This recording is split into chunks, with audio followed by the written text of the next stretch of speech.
भोक्ता विरेस कहलाता है।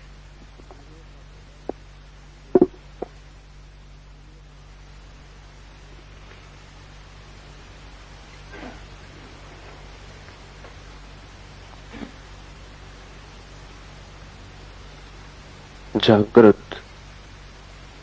स्वप्न और सुसुप्ति, इन तीनों अवस्थाओं को पृथक रूप से जानने से तुरीयावस्था का भी ज्ञान हो जाता है। तुरीया है चौथी अवस्था। तुरीयावस्था का अर्थ है परम ज्ञान। तुरीयावस्था का अर्थ है कि किसी प्रकार का अंधकार भीतर न रह जाए, सभी ज्योतिर्मय हो उठे, जरा सा कोना भी अंतस का अंधकारपूर्ण न हो, कुछ भी न बचे भीतर जिसके प्रति हम जागृत नहीं हो गए। बाहर और भीतर सब ओर जागृति का प्रकाश फैल जाए। अभी जहां हम हैं वहां या तो हम जागृत होते या हम स्वप्न में होते या हम सुसुप्ति में होते। चौथे का हमें कुछ भी पता नहीं। जब हम जागृत होते हैं तो बाहर का जगत तो दिखाई पड़ता है, हम खुद अंधेरे में होते। वस्तुएं तो दिखाई पड़ती हैं लेकिन स्वयं का कोई बोध नहीं होता। संसार तो दिखाई पड़ता है लेकिन आत्मा की कोई प्रतीति नहीं होती। ये आधी जागृत अवस्था है, जिसको हम जागरण कहते हैं। सुबह नींद से उठकर वो अधूरा जागरण है, और अधूरा भी कीमती नहीं, क्योंकि व्यर्थ तो दिखाई पड़ता है और सार्थक दिखाई नहीं पड़ता। कूड़ा करकट तो दिखाई पड़ता है, हीरे अंधेरे में खो जाते। खुद तो हम दिखाई नहीं पड़ते कि कौन है, और सारा संसार दिखाई पड़ता है। दूसरी अवस्था है स्वप्न की। हम तो दिखाई पड़ते ही नहीं स्वप्न में, बाहर का संसार भी खो जाता है। सिर्फ संसार से बने हुए प्रतिबिंब मन में तैरते, उन्हीं प्रतिबिंबों को हम जानते और देखते। जैसे कोई दर्पण में देखता हो चांद को, या झील पर कोई देखता हो आकाश के तारों को। सुबह जागकर हम वस्तुओं को सीधा देखते हैं, स्वप्न में हम वस्तुओं के प्रतिबिंब देखते हैं, वस्तुएं भी नहीं दिखाई पड़ती। और तीसरी अवस्था है जिससे हम परिचित हैं, बाहर का जगत भी खो जाता है, वस्तुओं का जगत भी अंधेरे में हो जाता है, और प्रतिबिंब भी नहीं दिखाई पड़ते, स्वप्न भी तिरोहित हो जाता है। तब हम गहन अंधकार में पड़ जाते, उसी को हम सुसुप्ति कहते हैं। सुसुप्ति में न तो बाहर का ज्ञान रहता न भीतर का। जागृत में बाहर का ज्ञान रहता है, और जागृत और सुसुप्ति के बीच की एक मध्य कड़ी है स्वप्न, जहां बाहर का ज्ञान तो नहीं होता लेकिन बाहर की वस्तुओं से बने हुए प्रतिबिंब हमारे मस्तिष्क में तैरते हैं और उन्हीं का ज्ञान होता है। चौथी अवस्था है तुरीया, वही सिद्धावस्था है। सारी चेष्टा उसी को पाने के लिए, सब ध्यान सब योग तुरीयावस्था को पाने के उपाय। तुरीयावस्था का अर्थ है भीतर और बाहर दोनों का ज्ञान। अंधेरा कहीं भी नहीं, न तो बाहर और न भीतर। पूर्ण जागृति, जिसको हमने बुद्धत्व कहा है, महावीर ने जिनत्व कहा है। न तो बाहर अंधकार है न भीतर, सब तरफ प्रकाश हो गया है। वस्तुओं को भी हम जानते हैं, स्वयं को भी हम जानते हैं। ऐसी जो चौथी अवस्था है वो कैसे पाई जाए, इसके ही ये सूत्र है। पहला सूत्र है जागृत, स्वप्न और सुसुप्ति, इन तीनों अवस्थाओं को पृथक रूप से जान लेने से तुरीयावस्था का ज्ञान हो जाता है। अभी हम जानते तो हैं, लेकिन पृथक रूप से नहीं जानते। जब हम स्वप्न में होते हैं तब हमें पता नहीं चलता कि मैं स्वप्न देख रहा हूं, तब तो हम स्वप्न के साथ एक हो जाते। सुबह जाग के पता चलता है कि रात सपना देखा, लेकिन अब तो वो अवस्था खो चुकी। जब अवस्था होती है तब हम पृथक रूप से नहीं जान पाते, तादात्म्य हो जाता है। स्वप्न में लगता है कि हम स्वप्न हो गए, सुबह जाग के लगता है कि अब हम स्वप्न नहीं है, लेकिन अब हमारा तादात्म्य जागृत से हो जाता है। हम कहते हैं अब मैं जाग गया, लेकिन तुमने कभी सोचा कि रात तुम फिर सो जाओगे और ये तादात्म्य भी भूल जाएगा, फिर सपना आएगा और तुम सपने के साथ एक हो जाओगे। जो भी तुम्हारी आंख पर आ जाता है तुम उसी के साथ एक हो जाते हो, जबकि तुम सभी से पृथक हो। ये ऐसा ही है जैसे वर्षा आए और तुम समझने लगो कि मैं वर्षा हो गया, फिर गर्मी आए और तुम समझो कि मैं गर्मी हो गया, और फिर शीत आए और तुम समझो कि मैं शीत हो गया। लेकिन ये तीनों मौसम तुम्हारे आसपास हैं, तुम इन तीनों से अलग हो। बचपन था तो तुमने समझा कि मैं बच्चा हूं, जवान हुए तो तुमने समझ लिया कि मैं जवान हूं, बूढ़े हुए तो तुम समझ लोगे कि मैं बूढ़ा हूं, लेकिन तुम तीनों के पार हो। अगर तुम पार न होते तो बच्चा जवान होता कैसे? तुम्हारे भीतर कुछ है जो बचपन को छोड़ सका और जवान हो सका। वो कुछ बचपन और जवानी दोनों से अलग है। स्वप्न में तुम खो जाते हो, जागकर फिर तुम्हें लगता है सपना झूठ था। तुम्हारे भीतर कोई चेतना का तत्व है जो यात्रा करता है। स्वप्न, सुसुप्ति, जागृत तुम्हारे यात्रा के पड़ाव हैं, तुम नहीं हो। और जैसे ही तुम इस बात को समझ पाओगे कि तुम पृथक हो, अलग हो, वैसे ही चौथे का जन्म शुरू हो जाएगा। वो पृथकता ही चौथा है। महावीर ने इसके लिए बहुत कीमती शब्द प्रयोग किया। महावीर कहते हैं भेद विज्ञान। वे कहते हैं सारा विज्ञान अध्यात्म का भेद को साफ साफ कर लेने में वही इस शिव सूत्र का अर्थ है कि तुम्हें तीनों अवस्थाएं अलग अलग हैं, इसका पता चल जाए। जैसे ही तीनों अवस्थाओं को तुम अलग अलग जान लोगे, तुम ये भी जान लोगे कि मैं तीनों से अलग हूं। तुम्हें भेद की कला आ गई। अभी हमारी मनोदशा ऐसी है कि जो भी हमारे सामने होता है हम उसी के साथ एक हो जाते। किसी ने तुम्हें गाली दी, क्रोध उठा, उस क्षण में तुम क्रोध के साथ एक हो जाते। तुम भूल ही जाते हो कि क्षण भर पहले क्रोध नहीं था, तब भी तुम थे। क्षण भर बाद क्रोध फिर चला जाएगा, तब भी तुम रहोगे। तो क्रोध बीच में आया हुआ धुआं है। उसने तुम्हें कितना ही घेर लिया हो, लेकिन वो तुम्हारा स्वभाव नहीं। चिंता आती है तो चिंता का बादल घिर जाता है, सूरज छिप जाता है, तुम भूल ही जाते हो कि मैं पृथक हूं। सुख आता है तो तुम नाचने लगते हो, दुख आता है तो तुम रोने लगते हो। जो भी घटता है तुम उसी के साथ एक हो जाते हो। तुम्हें अपनी पृथकता का कोई बोध नहीं। इसे धीरे धीरे अलग करना सीखना होगा। हर स्थिति में अलग करना सीखना होगा। भोजन करते वक्त जानना कि जो भोजन कर रहा है वो शरीर है। भूख लगे तो जानना कि जिससे भूख लगी है वो शरीर है। मैं सिर्फ जानने वाला हूं। चेतना को कोई भूख लग भी नहीं सकती। गर्मी लगे और पसीना बहे तो जानना कि वो शरीर पर घट रहा है। इसका यह अर्थ नहीं कि तुम गर्मी में बैठे रहना और पसीना बहने देना। हटना, सुविधा बनाना, लेकिन शरीर के लिए ही सुविधा बनाई जा रही। तुम सिर्फ जानने वाले हो। धीरे धीरे प्रत्येक घटना जो तुम्हें घेरती है तुम उससे अपने को अलग करते जाना। कठिन है पृथक करना, क्योंकि बहुत बारीक फासला है। सीमा रेखा साफ नहीं है, क्योंकि अनंत जन्मों में तुमने तादात्म्य करना ही सीखा है, तोड़ना नहीं सीखा है।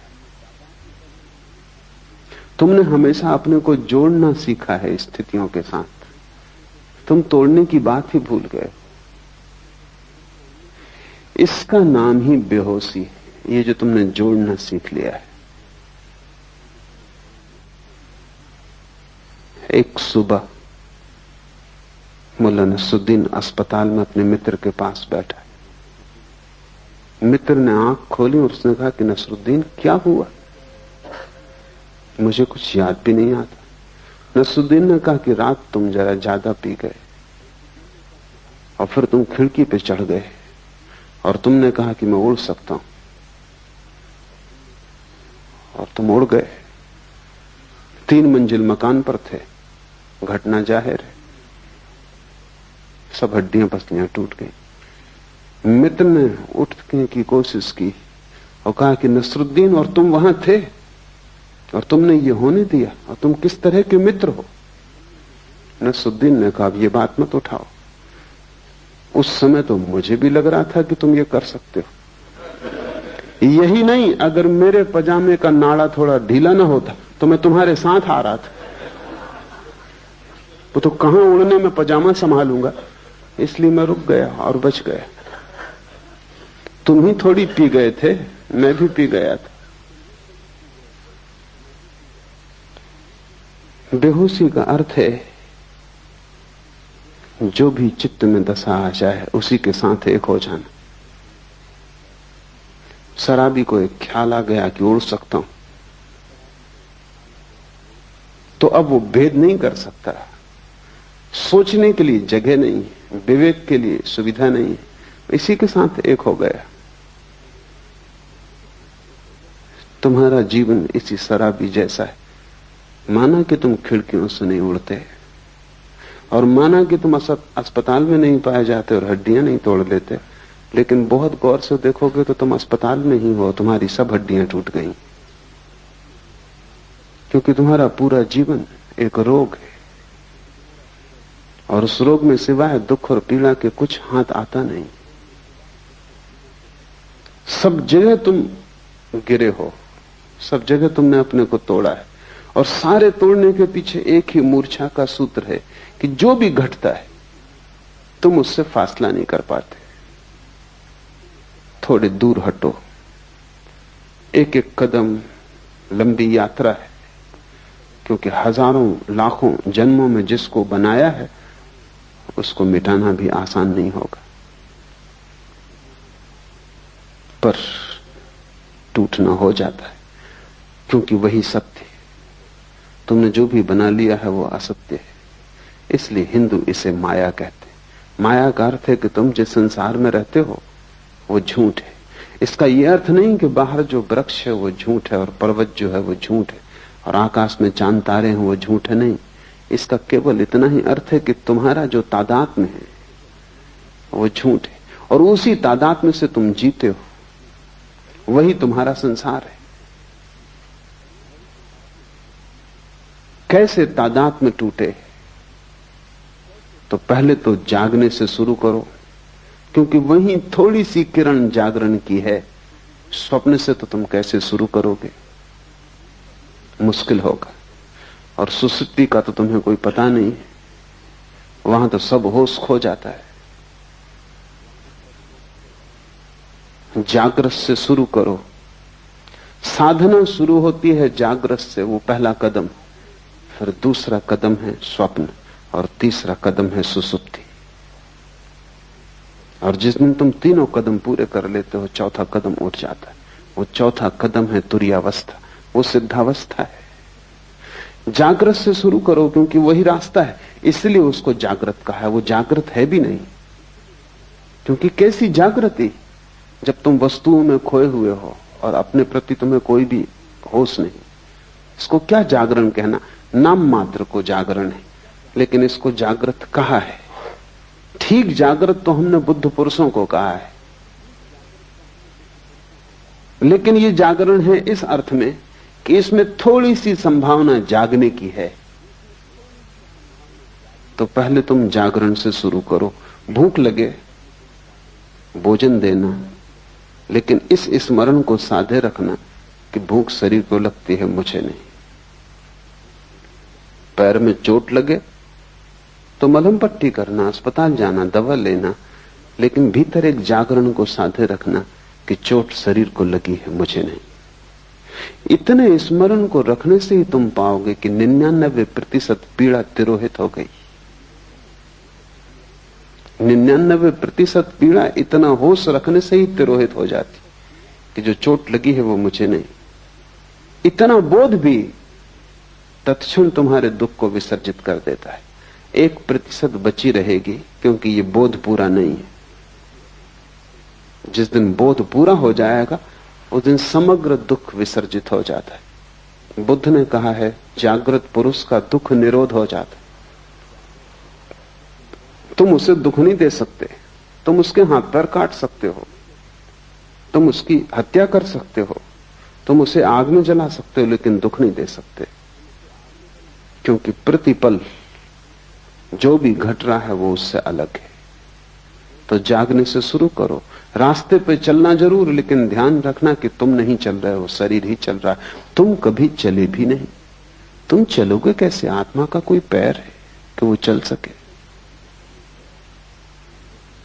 आत्मा का कोई पेट है कि उसे भूख लग सके? आत्मा की कोई भी वासना नहीं है, सभी वासना शरीर की।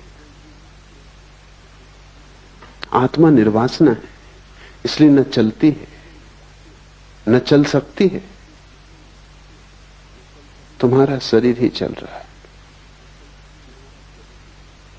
इसे जब तक होश रहे संभालने की कोशिश करो। धीरे धीरे धीरे एक बड़ा अनूठा आह्लादकारी अनुभव होगा कि रास्ते पे तुम चलते हुए अचानक किसी दिन पाओगे कि तुम्हारे भीतर 2 हिस्से हो गए। एक चल रहा है और एक नहीं चल रहा है। एक भोजन कर रहा है और एक नहीं भोजन कर रहा है। उपनिषद कहते हैं एक ही वृक्ष पर बैठे हैं 2 पक्षी। ऊपर का पक्षी शांत है, न हिलता न डुलता, न रोता न हंसता, न आता न जाता, बस बैठा है शांत। नीचे का पक्षी बड़ा बेचैन है, इस डाल से उस डाल पर उछलता है, इस फल को पकड़ता है, उसको पकड़ता है, बड़े सपने देखता है, बड़ी दौड़ धूप करता है। वो दोनों पक्षी तुम्हारे भीतर है। वो जो वृक्ष है वो तुम हो। एक तुम्हारे भीतर पक्षी है जो कभी हिला डुला नहीं, जो बस बैठा देख रहा है। उस पक्षी को हमने साक्षी कहा है। जीसस ने कहा है एक ही बिस्तर पर तुम सोते हो, उसमें एक मरा हुआ है और एक सदा जीवित, और एक सदा से मरा हुआ है और एक सदा जीवित रहेगा। वो बिस्तर तुम ही हो। जब रात तुम बिस्तर पे सोते हो तो एक उसमें मुर्दा है और एक उसमें शाश्वत चैतन्य है। पर फर्क करना, फासला करना, कठिन श्रम, उद्यम की जरूरत है। तो पहले तो तुम दिन से कोशिश करो। सुबह जब उठते हो, जब पहली किरण आती है होश की, तभी से तुम साधने की कोशिश करो। हजारों प्रयास करोगे तब कहीं एक प्रयास सफल होगा। पर एक भी सफल हो जाए तो तुम पाओगे कि हजारों साल भी मेहनत करनी महंगी नहीं थी। क्योंकि एक क्षण को भी तुम्हें यह पता चल जाए कि जो चल रहा है वो तुम नहीं, जो रुका है वो तुम हो, जो वासना से भरा है वो तुम नहीं, जो सदा निर्वासना है वो तुम हो, जो मरण धर्म है वो तुम नहीं, जो अमृत का स्रोत है वो तुम हो। एक क्षण को भी इसका पता चल जाए तो एक क्षण को भी तुम महावीर या बुद्ध हो जाओ या शिवत्व को उपलब्ध हो जाओ तो तुमने महासंपदा का द्वार खोल लिया। फिर यात्रा सरल है। स्वाद के बाद यात्रा बड़ी सरल है। स्वाद के पहले ही सारी कठिनाई है। दिन से शुरू करो, और अगर तुमने दिन से शुरू किया तो तुम धीरे धीरे सफल हो जाओगे, स्वप्न में भी। गुरुजीएफ इस सदी का एक बहुत बड़ा गुरु, महागुरु, वो अपने साधकों को पहले तो दिन में होश रखना सिखाता था, फिर स्वप्न में होश रखना सिखाता था। तो उसकी प्रक्रिया थी कि जब तुम सोने लगो तब एक ही बात स्मरण रखो कि ये स्वप्न है। अभी स्वप्न शुरू नहीं हुआ, तुम अभी जागे हो। तभी से तुम ये सूत्र अपने भीतर दोहराने लगो कि जो मैं देख रहा हूं ये स्वप्न है। कमरे को चारों तरफ देखो और ये भाव मन में गहरा करो कि जो मैं देख रहा हूं ये स्वप्न है। बिस्तर को छुओ और ये भाव गहरा करो कि जो मैं छू रहा हूं ये स्वप्न है। अपने हाथ को ही अपने हाथ से स्पर्श करो और अनुभव करो कि जो मैं छू रहा हूं ये स्वप्न है। ऐसे भाव को करते करते तुम सो जाओ। ये भाव की सतत धारा तुम्हारे भीतर बनी रहेगी। कुछ ही दिनों में तुम पाओगे कि बीच स्वप्न में तुम्हें अचानक याद आ जाता है कि ये स्वप्न है, और जैसे ही याद आता है स्वप्न उसी क्षण टूट जाता है। क्योंकि स्वप्न के चलने के लिए मूर्छा जरूरी है। वो बिना मूर्छा के स्वप्न नहीं चल सकता। बीच स्वप्न में तुम्हें याद आ जाएगा ये स्वप्न है, और स्वप्न टूट जाएगा और तुम इतने आनंद से भर जाओगे, उस आनंद को तुमने कभी जाना भी नहीं। नींद टूट जाएगी, स्वप्न बिखर जाएगा और एक गहरा प्रकाश तुम्हें घेर लेगा। ज्ञानी पुरुष के स्वप्न तिरोहित हो जाते, क्योंकि नींद में भी वो स्मरण रख पाता है कि ये स्वप्न है। भारत ने इसके बड़े अनूठे प्रयोग किए। शंकर वेदांत में सारे जगत को माया की जो धारणा है वो इसी का एक प्रयोग है। सन्यासी को 24 घंटे स्मरण रखना है कि जो भी हो रहा है सब स्वप्न है। जागते भी, रास्ते से गुजरते, बाजार में बैठे हुए भी स्मरण रखना है कि जो भी है सब स्वप्न है। ये क्यों? ये एक प्रयोग है, एक प्रक्रिया है, एक विधि है। अगर तुमने 8 घंटे जागते में स्मरण रखा कि जो भी हो रहा है ये स्वप्न है, तो ये स्मरण इतना गहरा हो जाएगा कि जब रात स्वप्न भी चलेगा तब तुम वहां भी याद रख सकोगे। वहां भी तुम याद रख सकोगे कि ये स्वप्न। अभी तुम याद नहीं रख पाते। अगर ठीक से समझो तो अभी भी तुम उल्टे अर्थों में यही कर रहे हो। 24 घंटे जब तुम जागते हो तब तुम समझते हो जो भी देख रहा हूं ये सत्य है। इसी प्रतीति के कारण रात सपने को देख के भी तुम समझते हो कि जो मैं देख रहा हूं वो सत्य है, क्योंकि ये प्रतीति गहरी हो जाती। सपने से झूठा और क्या होगा। और तुमने कितनी बार रोज सुबह उठ के नहीं पाया कि सपना झूठा है, व्यर्थ है, लेकिन फिर दोबारा तुम सोते हो और फिर वही भूल होती। क्यों ये भूल बार बार होती? इस भूल के पीछे कोई बहुत गहरा कारण होना चाहिए। वो कारण ये है कि तुम जो भी देखते हो जागृत में उसको तुम समझते हो ये सत्य। जब सब कुछ देखा हुआ तुम सत्य मानते हो तो रात तुम सपने को देखते हो, उसको तुम असत्य कैसे मानोगे? उसको भी तुम सत्य मान लेते हो। इससे उल्टा प्रयोग माया का है। तुम जो भी देखते हो उसे दिन भर स्मरण रखते हो कि यह असत्य, बार बार भूलते हो, फिर याद को संभालते हो, फिर स्मरण लाते हो कि यह असत्य है।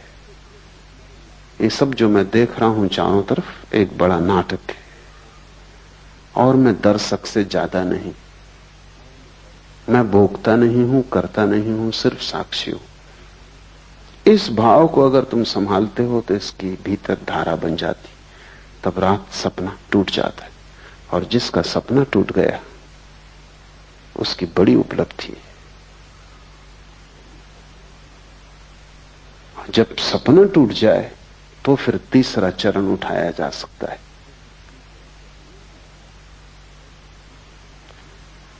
जब सपना टूट जाए तो फिर सुसुप्ति में होश रखने का चरण उठाया जा सकता है। लेकिन तुम्हें अभी बहुत कठिनाई होगी। सीधा उस प्रयोग को करना संभव नहीं, एक एक कदम उठाना पड़े। जब सपना टूट जाता है तब दृश्य कोई भी नहीं रह जाता। दिन में आंख खोल के तुम चलते हो, तुम कितना ही मानो कि जो देख रहे हो वो माया है, तो भी दृश्य तो बचेगा।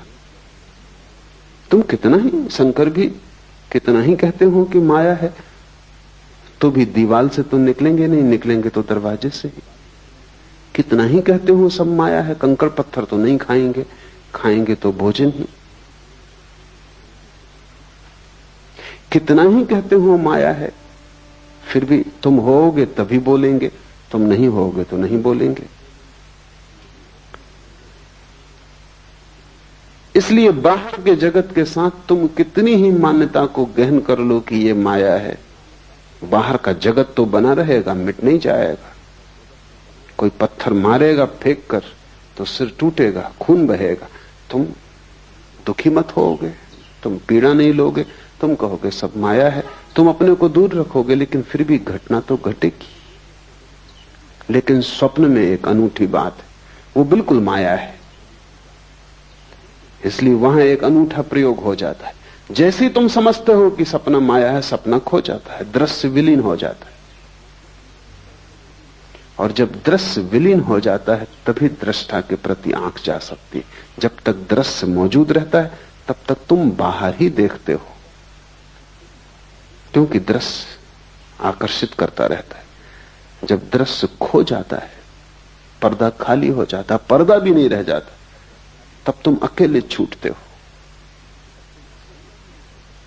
इसलिए ध्यानी आंख बंद करके ध्यान करता है, क्योंकि इस संसार को माया कहना एक विधि है।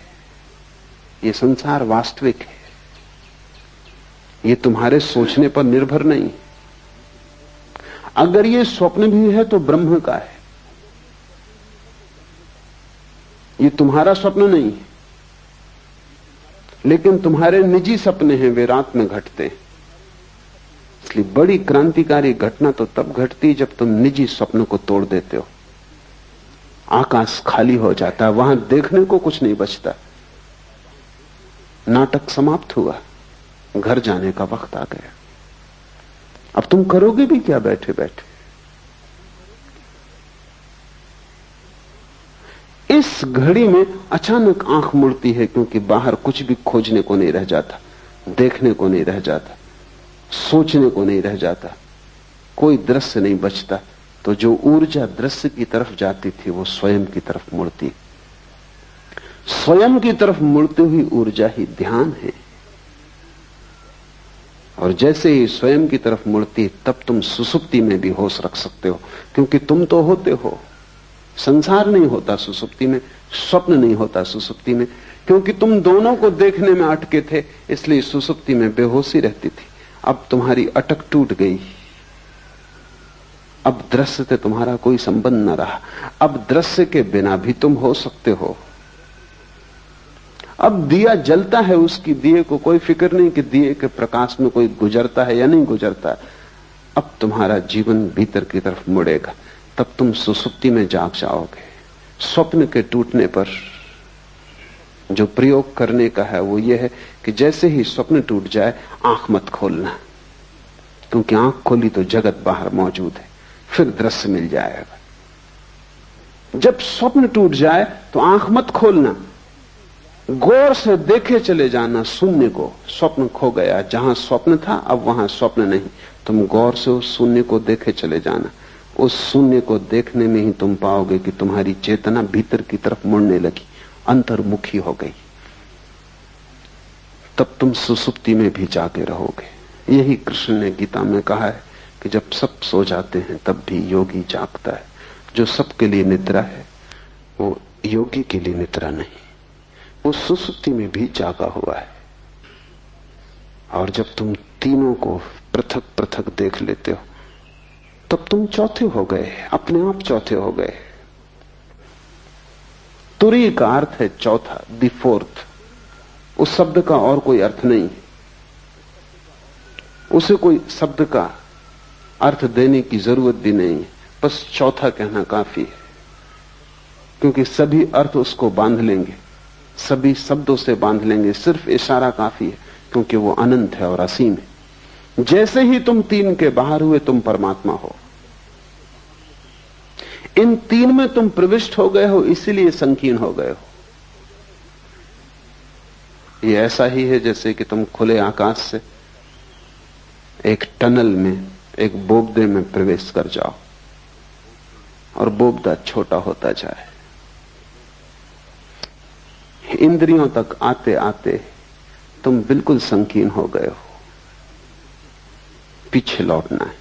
जैसे जैसे तुम पीछे लौटते हो तुम्हारा आकाश बड़ा होता जाता है। जिस क्षण तुम तीनों के पार अपने को देख लेते हो उस दिन तुम महाकाश हो।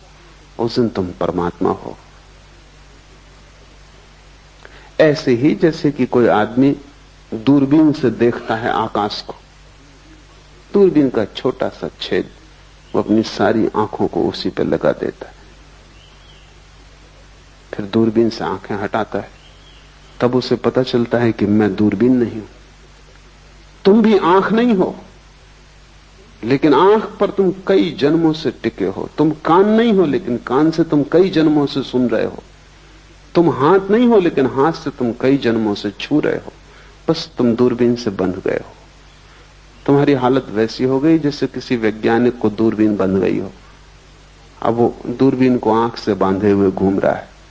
तुम उसको कितना ही कहो कि दूरबीन उतार के रखो, ये तुम नहीं हो, पर वो दूरबीन से ही देख सकता है और भूल ही गया है। ये विस्मृति है। इस विस्मृति को तोड़ने की प्रक्रिया है। जागृत से शुरू करो, सुसुप्ति पर पूर्ण होने दो। जागृत, स्वप्न और सुसुप्ति, इन तीनों अवस्थाओं को पृथक रूप से जानने से तुरीय अवस्था का भी ज्ञान हो जाता है। इसे शुरू करो और धीरे धीरे बढ़ते जाओ। जिस दिन तुम्हें गहरी नींद में होश रह जाए, उस दिन जान लेना तुम में, बुद्ध में, महावीर में, शिव में अब कोई अंतर न रहा। लेकिन तुम उल्टा ही काम कर रहे हो। तुम जागरण में भी ठीक जागे हुए नहीं हो, तो तुम सुसुप्ति में कैसे जागोगे? तुम यहां भी सोए हुए हो। तुम्हारा जागरण नाम मात्र को है। तुम्हें भ्रम पैदा होता है कि तुम जागे हो, क्योंकि तुम काम चलाओ, काम निपटा लेते हो। साइकिल चला लेते हो, तुम सोचते हो तुम जागे हुए हो। कार चला लेते हो, तुम सोचते हो तुम जागे हुए हो। लेकिन तुमने कभी ख्याल किया कि ये सब ऑटोमेटिक हो गया है, यंत्रवत हो गया है। साइकिल चलाने वाला सोचता भी नहीं कि अब बाएं मुड़ना है, अब दाएं मुड़ना है। वो अपने मन में लगा रहता है। साइकिल बाएं मुड़ती, दाएं मुड़ती, वो अपने घर पहुंच जाता है। सोचना या होशपूर्वक चलने की कोई जरूरत नहीं। सब यंत्रवत हो गया है, आदत हो गई। वो घर पहुंच ही जाता है।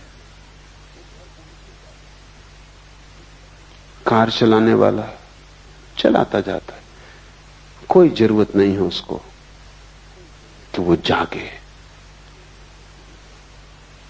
हम सब की जिंदगी एक रूटीन, एक बंधी हुई लीक पर घूमने लगती। जैसे कोल्हू के बैल चलते हैं, ऐसे हम चलने लगते। उसी लीक पर रोज चलते हैं। किसी की लीक थोड़ी बड़ी, किसी की थोड़ी छोटी, किसी की थोड़ी सुंदर, किसी की थोड़ी कुरूप, लेकिन लीक होने में कोई फर्क नहीं है। तुम्हारी जिंदगी एक कोल्हू के बैल की भांति है। सुबह उठते हो, एक धारा चलती है, रात सो जाते हो, एक वर्तुल पूरा हुआ, फिर सुबह उठते हो, फिर वही। ये सब इतनी बार तुमने दोहराया है कि अब होश रखने की कोई जरूरत ही नहीं। ये बेहोशी में ही हो जाता है। समय पर भूख लग जाती है, समय पर नींद आ जाती है, समय पर उठ के तुम बाजार चल पड़ते हो। तुम पूरी जिंदगी को ऐसे सोए सोए एक वर्तुल में गुजार रहे हो। कब जागोगे? कब एक झटका दोगे अपने को? कब इस लीक से उठोगे? कब कहोगे कि मैं कोल्हू का बैल होने को राजी नहीं हूं?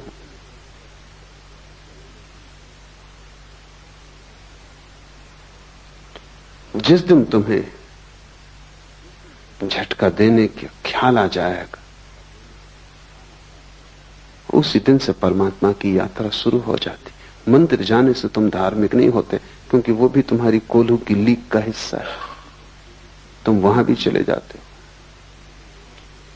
क्योंकि तुम सदा जाते रहे हो, क्योंकि तुम्हारे माँ बाप जाते रहे, उनके माँ बाप जाते रहे इसी मंदिर में, इसी शास्त्र को तुम पढ़ते रहे हो, तो तुम पढ़ते चले जाते हो। लेकिन ये कोल्हू की लीक है। क्या तुम कभी होशपूर्वक मंदिर गए? होशपूर्वक अगर तुम जा सको तो मंदिर जाने की जरूरत न रह जाएगी। जहां होश हो जाएगा तो वहीं पाओगे मंदिर। होश मंदिर है।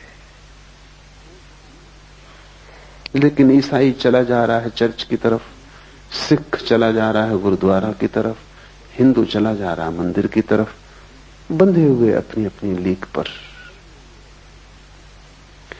तुम्हारी ये सोई सोई अवस्था तुम्हारे अतिरिक्त कोई भी नहीं तोड़ सकता। तो पहली बात जान लेनी जरूरी है कि तुम्हारा जागृत भी सोया हुआ है और योगी का सुसुप्ति भी जागी हुई होती है। तुम बिल्कुल उल्टे योगी हो। और जिस दिन तुम इससे विपरीत हो जाओगे उसी दिन जीवन का सार सूत्र तुम्हारे हाथ आ जाएगा।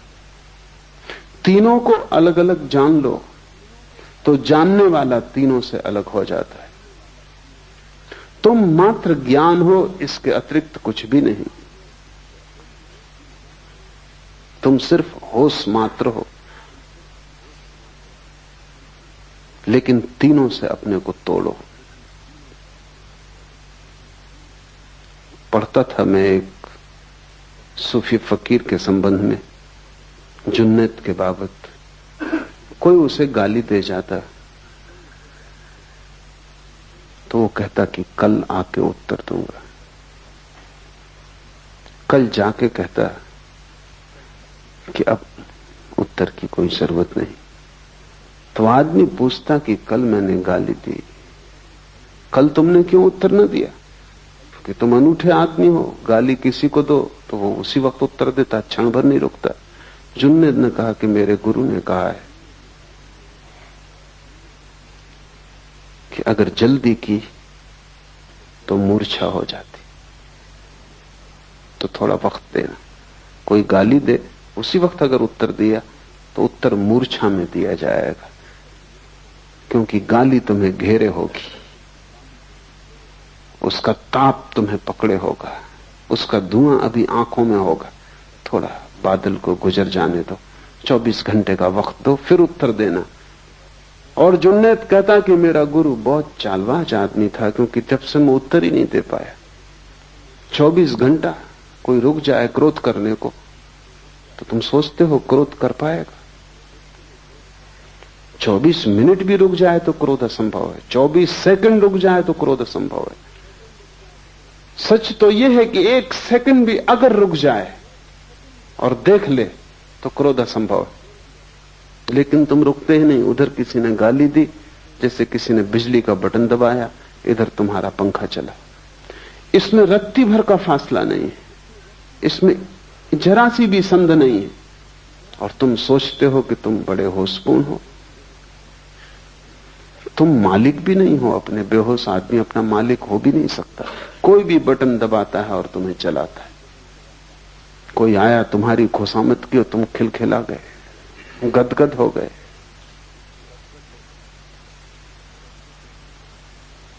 किसी ने तुम्हारा अपमान किया और तुम आंसुओं से भर गए। तुम मालिक हो अपने या हर कोई तुम्हें चलाता है? और जो तुम्हें चला रहे हैं वो भी अपने मालिक नहीं, तुम गुलामों के गुलाम हो। और बड़ा मजा है कि सब एक दूसरे को चलाने में कुशल है और उनमें से एक भी होश में नहीं।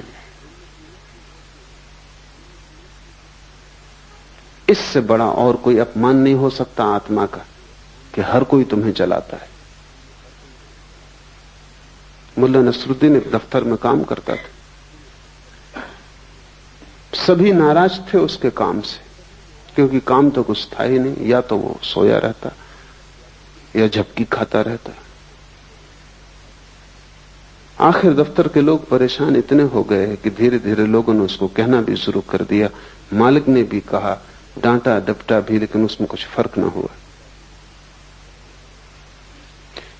इतना अपमान और इस उपद्रव के कारण उसने इस्तीफा दिया। बदलना तो मुश्किल था, इस्तीफा देना आसान था। बहुत से लोग जो संसार से भागते हैं सन्यास की तरफ, वो इस्तीफा दे रहे हैं। बदलना तो मुश्किल है, इस्तीफा देना सदा आसान। उसने इस्तीफा दिया। सारा दफ्तर प्रसन्न हुआ इस्तीफे से। लोग इतने प्रसन्न हो गए कि मालिक ने कहा कि अब वो जब अपनी तरफ से जा रहा है तो विदाई समारोह करना उचित है। और हम इतने परेशान थे इससे, और ये छोड़ रहा है, और छुड़ाने का कोई उपाय नहीं था, एक बोझ हो गया था, इसलिए ठीक से, और सच में ही खुश थे वो, इसलिए विदाई समारोह काफी अच्छी तरह आयोजित किया। मिठाई, खाना पीना सब इकट्ठे हुए। नसरुद्दीन बड़ा हैरान हुआ, और सभी ने दो दो शब्द उसकी प्रशंसा में भी कहे, क्योंकि विदाई के वक्त नसरुद्दीन खड़ा हुआ गदगद, आंख से आंसू झर रहे हैं। उसने कहा मैं अपना इस्तीफा वापस ले, मुझे पता ही नहीं था कि तुम सब इतना प्रेम मेरे लिए करते। अब इस जीवन में यहां से जाने का कोई कारण नहीं।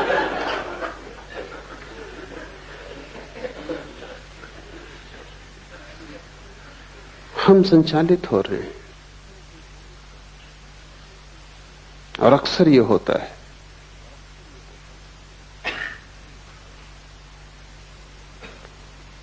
कि चारों तरफ पूरा संसार एक एक व्यक्ति को चला रहा है,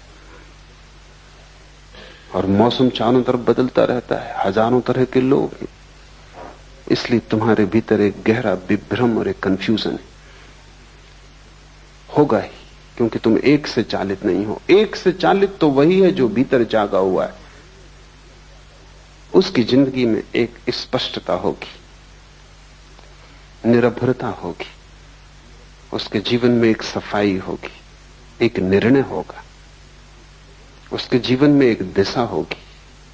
तुम्हारे जीवन में कोई दिशा नहीं हो सकती। तुम तो ऐसे जैसे कोई आदमी भीड़ में धक्के में चलता है, वो चल भी नहीं रहा, लेकिन भीड़ इतना धक्का दे रही है कि खड़ा भी नहीं रह सकता।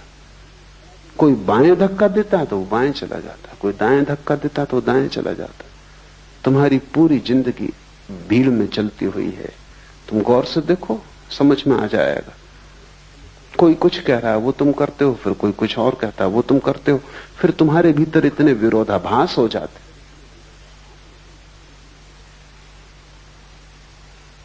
एक आदमी मेरे परिचित हैं, चोट लग गई थी, थोड़ी सी चोट थी, रिक्शा उलट गया था, फिर अस्पताल से भी छूट गए, फिर 6 महीने भी बीत गए, भले चंगे भी हो गए, लेकिन फिर भी वो अपनी बैसाखी। तो मैं उनको पूछा कभी बैसाखी कब छोड़ोगे?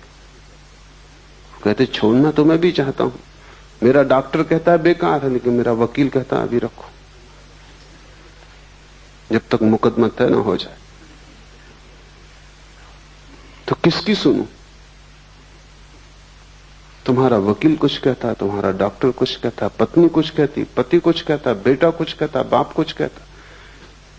चारों तरफ तुम्हें चलाने वाले मालिक, करोड़ों मालिक हैं, और तुम अकेले हो, और तुम सबकी सुनते हो। जो भी दबा देता है उसी की सुनते हो। तब तुम्हारे भीतर सब दरारें पड़ जाती हैं, खंड खंड हो जाता है व्यक्तित्व। जब तक तुम भीतर की न सुनोगे तब तक तुम अखंड नहीं हो सकते। मैं सन्यासी उसे कहता हूं जिसने भीतर की आवाज सुननी शुरू कर दी, और जब वो भीतर की आवाज पर सब दांव लगाने को राजी है। लेकिन भीतर की आवाज तुम्हें समझ में भी ना आएगी जब तक तुम बेहोश हो। तब तक अगर तुमने भीतर की आवाज समझी भी कि भीतर की है तो वो भीतर की ना होगी, वो भी बाहर की आवाज होगी। बेहोश आदमी को भीतर की आवाज का क्या पता? नहीं तो दिल्ली में बैठे सभी राजनीतिक अंतरात्मा की आवाज की बात करते हैं। इंदिरा, गिरी, अंतरात्मा की आवाज। अंतरात्मा का पता कैसे सोए हुए आदमी को? कौन सी आवाज अंतरात्मा की तुम्हें कैसे पता? जो भी आवाज तुम्हारी वासनाओं को तृप्त करती मालूम पड़ती, अंतर्वासना की आवाज, उसे तुम अंतरात्मा की आवाज कहते हो।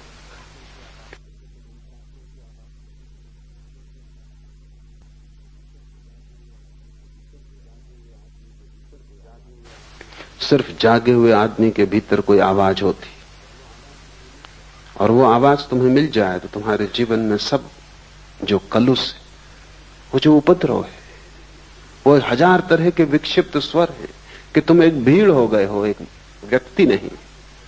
तुम एक बाजार की तरह हो जिसमें सब चल रहा है। बंबई का शेयर बाजार हो तुम, सब चल रहा है, कुछ समझ में नहीं आता। कोई नए आदमी को तो समझ में ना आया कि तुम क्या हो।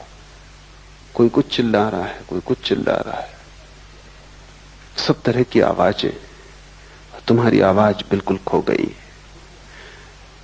तुरीय अवस्था का अर्थ है आत्मा को पहचानना, और इन 3 से तुम अपने को तोड़ो तो ही तुम आत्मा को पहचान सकोगे।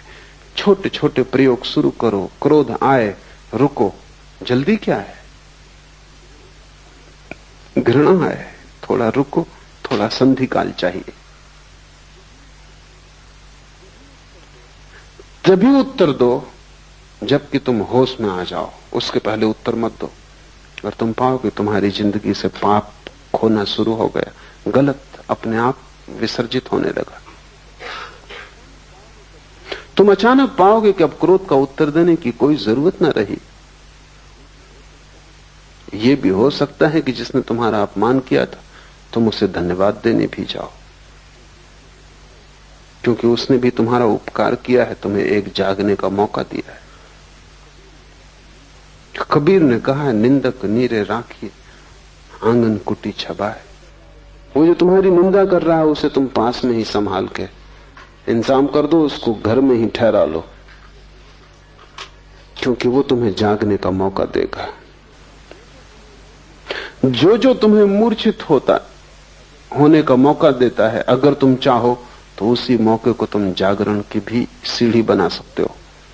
जिंदगी ऐसे है जिससे रास्ते पे एक बड़ा पत्थर पड़ा हो। जो ना समझे वो पत्थर को देख के लौट जाते हैं, वो कहते हैं रास्ता बंद है। जो समझदार है वो पत्थर पे चढ़ जाते, वो उसको सीढ़ी बना लेते हैं, और जैसे ही सीढ़ी बना लेते हैं और भी ऊपर का रास्ता उन्मुक्त हो जाता है। साधक के लिए एक ही बात स्मरण रखनी है कि जीवन का हर क्षण जागृति के लिए उपयोग कर लिया जाए। चाहे भूख हो, चाहे क्रोध हो, चाहे काम हो, चाहे लोभ हो, हर स्थिति को जागरण के लिए उपयोग कर लिया जाए। रत्ती रत्ती तुम इस तरह इकट्ठा करोगे जागरण, तो तुम्हारे भीतर ईंधन इकट्ठा हो जाएगा। उस ईंधन से जो ज्वाला पैदा होती है उसमें तुम पाओगे कि तुम न तो जागृत हो, न तुम स्वप्न हो, न तुम सुसुप्ति हो, तुम तीनों के पार पृथक हो। ज्ञान का बना रहना ही जागृत अवस्था है। बाहर की वस्तुओं के ज्ञान का बना रहना जागृत अवस्था है। विकल्प ही स्वप्न है। मन में विचारों का तंतुजाल, विकल्पों का, कल्पनाओं का फैलाव स्वप्न है। अविवेक अर्थात स्वबोध का अभाव सुसुप्ति है। ये 3 अवस्थाएं हैं जिनमें हम गुजरते हैं। लेकिन जब हम एक से गुजरते हैं तो हम उसी के साथ एक हो जाते हैं। जब हम दूसरे में पहुंचते हैं तो हम दूसरे के साथ एक हो जाते हैं। जब हम तीसरे में पहुंचते हैं तो तीसरे के साथ एक हो जाते हैं। इसलिए हम तीनों को अलग अलग नहीं देख पाते। अलग देखने के लिए थोड़ा फासला चाहिए, परिपेक्ष चाहिए। अलग देखने के लिए थोड़ी सी जगह चाहिए। तुम्हारे और जिसे तुम देखते हो दोनों के बीच में थोड़ा रिक्त स्थान चाहिए। तुम आईने में भी अगर बिल्कुल सिर लगा के खड़े हो जाओ तो अपना प्रतिबिंब न देख पाओगे, थोड़ी दूरी चाहिए। और तुम इतने निकट खड़े हो जाते हो जागृत के, स्वप्न के, सुसुप्ति के, कि तुम बिल्कुल एक ही हो जाते हो। तुम उसी के रंग में रंग जाते हो। और ये दूसरे के रंग में रंग जाने की आदत हमारी इतनी गहन हो गई है कि हमें पता भी नहीं चलता, और इसका शोषण किया जाता है। अगर तुम हिंदू हो और तुमसे कहा जाए कि मस्जिद खड़ी, इसमें आग लगा दो, तुम 1000 बार सोचोगे,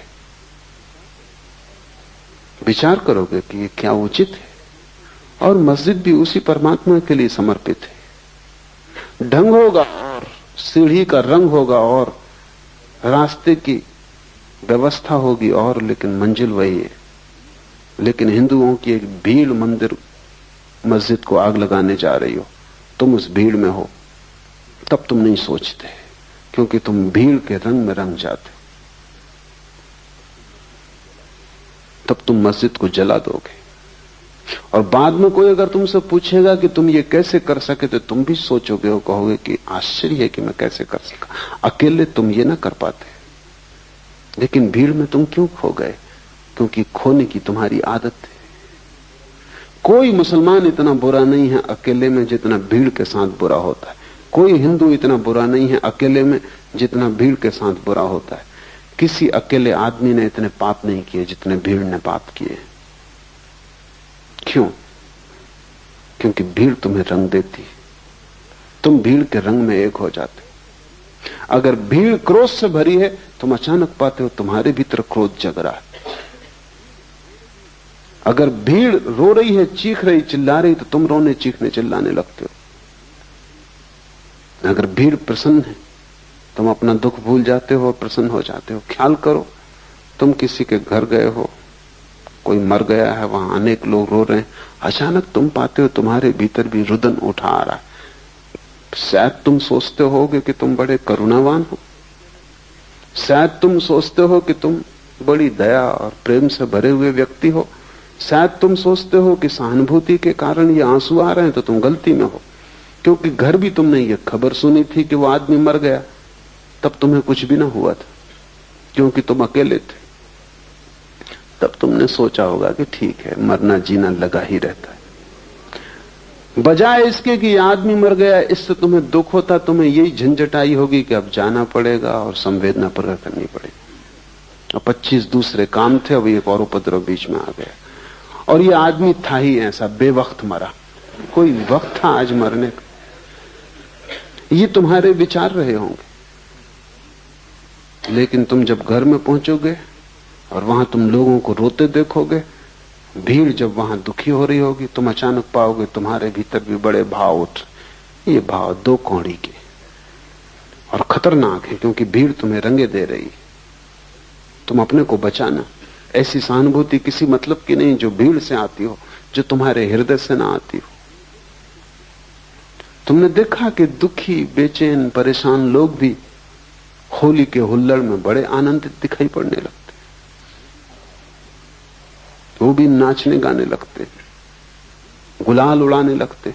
जिनकी जिंदगी में गुलाल बिल्कुल भी नहीं है और जिनकी जिंदगी में कभी कोई खुशी, कोई गीत नहीं देखा गया, अचानक रास्तों पर रंग फेंक रहे। हुआ क्या इनको?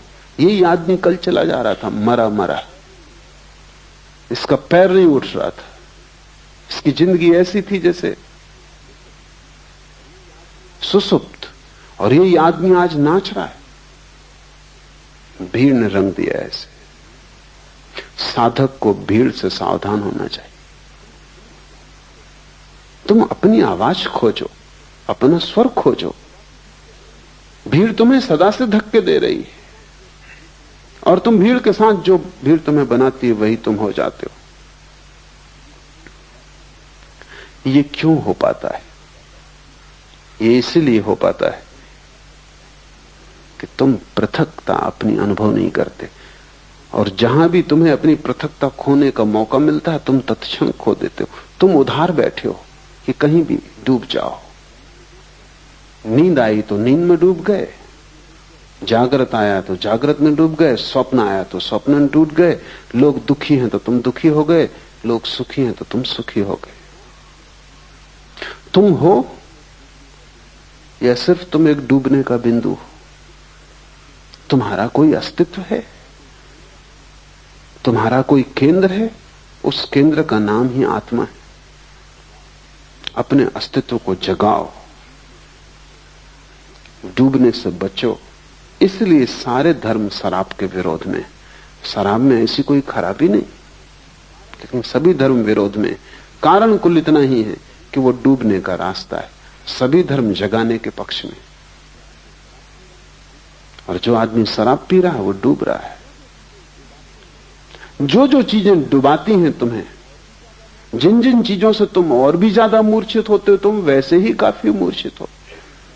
रत्ती भर तुम में जरा सा होश है, तुम उसी को भी खोने के लिए तैयार रहते हो। और आश्चर्य की बात तो यह है कि जब भी तुम उसे खो देते हो तभी तुम प्रसन्न होते हो। तुम जैसा मूल खोजना असंभव है, क्योंकि जब तुम उसे खो देते हो तभी तुम कहते हो कि बड़ा आनंद है। क्यों? क्योंकि वो जो थोड़ा सा होश है वो तुम्हें जिंदगी की समस्याओं को देखने में सहायता देता है। वो तुम्हें जिंदगी के प्रति चैतन्य बनाता है और चिंता से भरता है। वो तुम्हें होश से भरता है कि तुम होश में नहीं हो। वो जो छोटा सा तुम्हारे भीतर किरण है वो तुम्हारे अंधकार को प्रकट करती, जो कि गहन है। तुम उस किरण को भी बुझा देना चाहते हो कि न रहेगी किरण, न रहेगा बांस, न बजेगी बांसुरी, न रहेगी किरण, न अंधेरे का पता चलेगा। क्योंकि उस किरण की वजह से अंधेरा पता चलता। हटाओ इस किरण को, पी लो शराब, डूब जाओ किसी भीड़ के उपद्रव में, राजनीति में, इसमें उसमें, कहीं भी अपने को लगा दो ताकि तुम अपने को भूल जाओ। पश्चिम के मनोवैज्ञानिक लोगों को कहते हैं कि तुम अगर अपने को भुला सको तो ही तुम स्वस्थ रह सकोगे। और पूरब के धर्म गुरुओं ने कहा है कि तुम अपने को जगा सको तो ही तुम स्वस्थ हो सकोगे। बड़ी उल्टी बातें, लेकिन दोनों बातें सार्थक हैं। पश्चिम का मनोवैज्ञानिक तुम जैसे हो उसको स्वीकार करता है। तुम जैसे हो ऐसे ही तुम रह सको, जी सको, किसी तरह गुजार सको जिंदगी, उसमें सहायता पहुंचाता है। वो ठीक कह रहा है। वो कह रहा है किसी तरह अपने को बुला दो। ज्यादा चैतन्य खतरनाक है, क्योंकि तुम चिंता से भर जाओगे, क्योंकि तब तुम्हें सब चीजें दिखाई पड़नी शुरू हो जाएंगी और कुछ भी ठीक नहीं है इस जिंदगी में, सब गड़बड़ है, सब अस्त व्यस्त है। तो बेहतर तुम आंख बंद कर लो, प्रसन्न रहो। क्या जरूरत है इस सारे समस्या को देखने की? लेकिन पूरब के धर्मगुरु तुम्हें स्वीकार नहीं करते। वो कहते हैं तुम तो रुग्ण हो, तुम तो विक्षिप्त हो ही, तुम्हें पहले शांति की जरूरत नहीं है। कोई चिंता नहीं अगर चिंता बढ़े और तुम्हारे भीतर बेचैनी आए, कोई हर्ज नहीं, क्योंकि उसी के द्वारा तुम बदलोगे, क्रांति होगी। ये तो ऐसा है जैसे एक आदमी कैंसर से पड़ा है और हम कुछ भी नहीं कर सकते, तो हम उसको मार्फिया देते हैं कि तुम अपना आराम से तो पड़े रहो। लेकिन पूरब के धर्मगुरु कहते हैं मार्फिया से जीवन क्रांति नहीं होती। जगाओ, रूपांतरण हो सकता है। और आदमी जैसा है ये उसकी अंतिम अवस्था नहीं, ये उसकी प्रथम अवस्था तक नहीं। ये तो यात्रा के बिल्कुल बाहर ही खड़ा है, द्वार के। अभी इसने भीतर प्रवेश भी नहीं किया। महा आनंद की संभावना है। लेकिन तुम जैसे हो सोए, इससे महा आनंद नहीं होगा। सुख और आनंद का फर्क समझ लो। सुख उस अवस्था का नाम है जब तुम्हारे भीतर जो छोटी सी किरण जाग गई है वो भी सो जाती, तब तुम्हें कोई दुख पता नहीं चलता। आनंद उस अवस्था का नाम है जब तुम्हारे भीतर जो छोटी सी किरण है वो महासूरी हो जाती और अंधकार पूरा खो जाता है। सुख नकारात्मक, निगेटिव है, दुख का पता न चलना। तुम्हारे सिर में दर्द है, एस्प्रो की टिकिया सुख है, आनंद नहीं। क्योंकि एस्प्रो की टिकिया तुम्हें सिर्फ दर्द पता नहीं चलने देती, वो तुम्हें बेहोशी दे देती। तुम बीमार हो, तुम परेशान हो, जिंदगी चिंता से भरी है, तुम शराब पी लेते हो, फिर सब ठीक है। दुखी शराबी जाता है शराब घर की तरफ, लौटता है नाचता गाता। तुम्हारी जो छोटी सी प्रकाश की किरण है उसे खोकर तुम सुख खरीदते हो, उससे तुम्हें आनंद कभी भी ना मिलेगा। क्योंकि सुख सिर्फ दुख का भूल जाना है, विस्मरण है, और आनंद आत्मा का स्मरण है। वो भूल जाना नहीं है, वो पूरी स्मृति है। कबीर ने उसे सुरति कहा है, वो पूर्ण स्मरण है। ये सूत्र तुम्हें पूर्ण स्मरण की तरफ ले जाएंगे। तो ध्यान रखना, जो चीज बेहोश करती हो उससे बचना। और बेहोश करने के इतने सुगम उपाय हैं कि तुम्हें पता भी नहीं, तुम उनमें इतने ज्यादा ग्रस्त हो गए हो कि तुम्हें ख्याल भी नहीं। एक आदमी खाने के पीछे पागल है, वो खाता ही रहता है, तुम्हें ख्याल नहीं है कि वो खाने से शराब का उपयोग कर रहा है। ज्यादा भोजन निद्रा लाता है, ज्यादा भोजन सुसुप्ति देता है। इसलिए अगर किसी दिन तुमने उपवास किया तो रात तुम सो ना सकोगे, क्योंकि भोजन की एक अपनी तंद्रा है। तो जो आदमी 24 घंटे खाने में लगा है, वो खाने के माध्यम से बेहोशी खोज रहा है। एक आदमी महत्वाकांक्षा की यात्रा में लगा है, वो कहता है कि जब तक करोड़ रुपए न हो तब तक मैं रुकने वाला नहीं। तब तक वो दीवाने की तरह लगा है, सुबह हो, रात हो, दिन हो, अंधेरा हो, उजेला हो, कुछ फिक्र नहीं। उसके मन में एक गणित चल रहा है, 1 करोड़। उस एक गणित के प्रति समर्पित है, उसे कोई चिंता नहीं घेरती, उसे कोई चिंता नहीं, बस उसको 1 करोड़। उसको चिंता उस दिन घेरेगी जब 1 करोड़ पाने में सफल हो जाए। तब अचानक वो पाएगा कि बेकार गए, अब क्या करना है। मैंने सुना है एक पागलखाने में 3 आदमी बंद थे एक ही कोठरी में, क्योंकि एक ही साथ पागल हुए थे, तीनों पुराने साथी थे, एक दूसरे को रंग दिया होगा।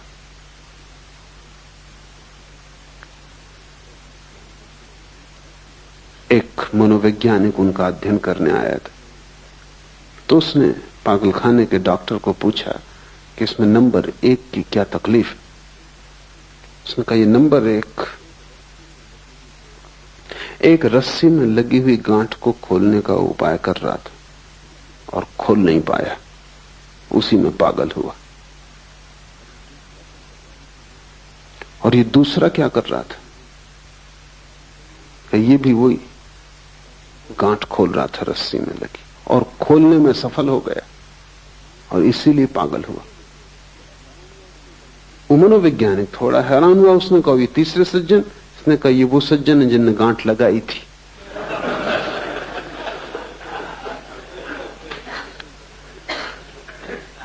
कोई गांठ लगा रहा है, कोई गांठ खोल रहा है, कोई सफल हो जाता है, कोई असफल हो जाता है, इससे कोई फर्क नहीं पड़ता, सब पागल हो जाते। लेकिन लोग गांठ लगाने खोलने में उलझे क्यों हैं? अपने से बचने के लिए।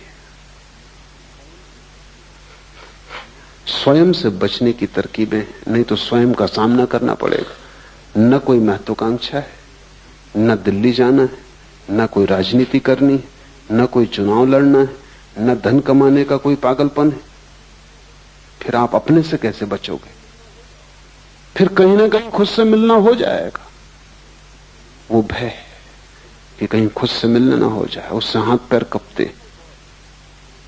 तुम सुनते हो बहुत कि आत्मा को जानो, लेकिन अगर तुम खुद को समझोगे तो तुम आत्मा को जानने से बचने के सब उपाय करते हो।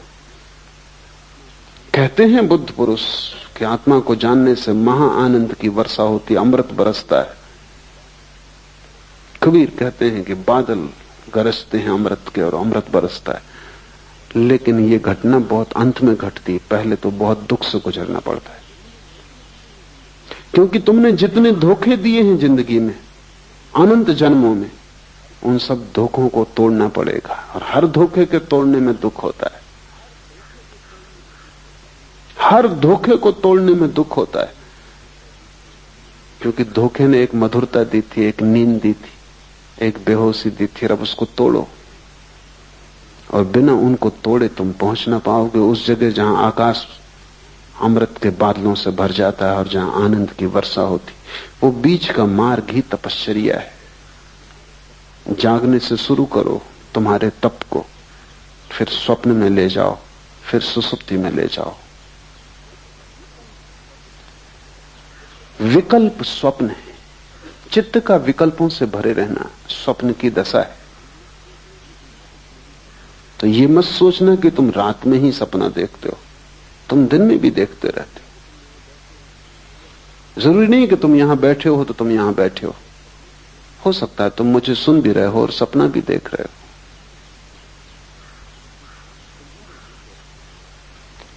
तुम्हारे भीतर 24 घंटे एक अंतर्धारा सपने की चलती रहती। जागने में भी भीतर तो एक सपना तुम्हें घेरे ही रहता है, कुछ ना कुछ चलता ही रहता है। कभी भी आंख बंद करो और तुम पाओगे कि भीतर कुछ चल रहा है। यह हालत ऐसी है जैसे दिन में, रात में तो आकाश में तारे दिखाई पड़ते हैं, दिन में दिखाई नहीं पड़ते क्योंकि सूरज के प्रकाश में ढक जाते। इससे तुम ये मत समझना कि खो जाते, वो अपनी जगह है, खोएंगे कहां, जाएंगे कहां। तुम किसी गहरे कुएं में चले जाना और गहरे कुएं में से खड़े होकर दिन में देखना तो तुम्हें तारे आकाश में दिन में भी दिखाई पड़ जाएंगे, क्योंकि तारों को देखने के लिए अंधेरा चाहिए। सूरज की रोशनी की वजह से तारे दिखाई नहीं पड़ते। यही हालत स्वप्न की है। रात में ही सपने दिखाई पड़ते हैं ऐसा नहीं है, लेकिन रात का अंधकार चाहिए, आंख बंद हो तो दिखाई पड़ते। दिन में आंखें खुली हैं, 25 और काम करने जरूरी हैं। सपने तो भीतर बने रहते हैं, दिखाई नहीं पड़ते। दिन में भी तुम अगर आराम कुर्सी पर आंख बंद करके बैठ जाओ, तत्क्षण दिवा स्वप्न शुरू हो जाएगा। वो चल ही रहा था, वो भीतर चलता ही रहता है, उसका एक अंतर सूत्र है। इस अंतर सूत्र को तोड़ना बहुत जरूरी, क्योंकि दिन में तुम तोड़ सको तो रात में तोड़ पाओगे, दिन में ही ना तोड़ सके तो रात में कैसे तोड़ोगे। सभी मंत्रों का उपयोग इस अंतर सूत्र को तोड़ने के लिए किया जाता है। जैसे कि कोई एक आदमी को मंत्र दे दिया उसके गुरु ने कि तू काम कर, बाजार जा, सामान बेच, खरीद, लेकिन भीतर राम राम राम की अंतर्ध्वनि चलने दे। ये क्या है? अगर तुम काम करते वक्त भीतर राम की अंतर्ध्वनि चलने दो तो वो जो शक्ति स्वप्न बनती थी, स्वप्न की धारा बनती थी, वो राम की धारा बन जाएगी, क्योंकि वही शक्ति है जो भीतर सपना बनती। तो भीतर तुमने एक अपना ही सपना पैदा कर लिया, राम राम राम राम। बाहर तुम सब काम करते हो और भीतर तुम राम का अनुस्मरण करते हो। तो वो जो शक्ति तुम्हारे भीतर खाली पड़ी सपना देखती थी, वो राम का स्मरण बन जाएगी। इससे कुछ राम नहीं मिल जाएंगे, लेकिन सपने के तोड़ने में सहायता मिलेगी। और जिस दिन तुम रात नींद में भी पाओगे कि सपना नहीं चल रहा बल्कि राम की धारा चल रही, उस दिन समझ लेना कि दिन में सपना टूट गया। तो मंत्र की सफलता नींद में पता चलती, दिन में पता नहीं चलती। कैसे पता चलेगी? अगर तुम दिन भर राम का जप करते रहे हो तो रात सोते समय सपना पैदा नहीं होगा, राम की धारा चलेगी। ये धारा इतनी सघन हो सकती है कि तुम कल्पना भी नहीं कर सकते। स्वामी राम राम राम जपते रहते थे। तो एक रात हिमालय में ठहरे वो अपने एक मित्र के पास, सरदार पूर्ण सिंह के पास, अकेली कोठरी में थे। दूर पहाड़ में बनी कोठी थी, वहां कोई पास था भी नहीं, मीलों तक। सरदार पूर्ण सिंह को कुछ नींद नहीं आई, कुछ मच्छर थे, कुछ गर्मी थी। तो वो बड़े हैरान हुए कि राम राम राम की आवाज चल रही कोठरी में। स्वामी राम तो सो गए। तो वो उठे, थोड़ा भय भी लगा कि यहां कोई तीसरा आदमी तो है नहीं और ये राम की आवाज। तो दिया लेके सब तरफ देखा है, बाहर कोई भी नहीं है। कमरे में फिर आए तो और हैरानी हुई कि बाहर आवाज कम सुनाई पड़ती, कमरे में ज्यादा सुनाई पड़ती। और जैसे राम की खाट के पास पहुंचे तो आवाज और ज्यादा सुनाई पड़ने लगी। तो उन्होंने दिए से राम को देखा कि कहीं वो जाग के राम का स्मरण तो नहीं कर रहे हैं। तो वो तो गहरी नींद में सो रहे हैं, गर्राटा आ रहा। तो वो बहुत हैरान हुए, करीब आके बैठ गए, कान लगा के सुनने लगे। पूरे शरीर के रोए रोए से राम की आवाज आ रही।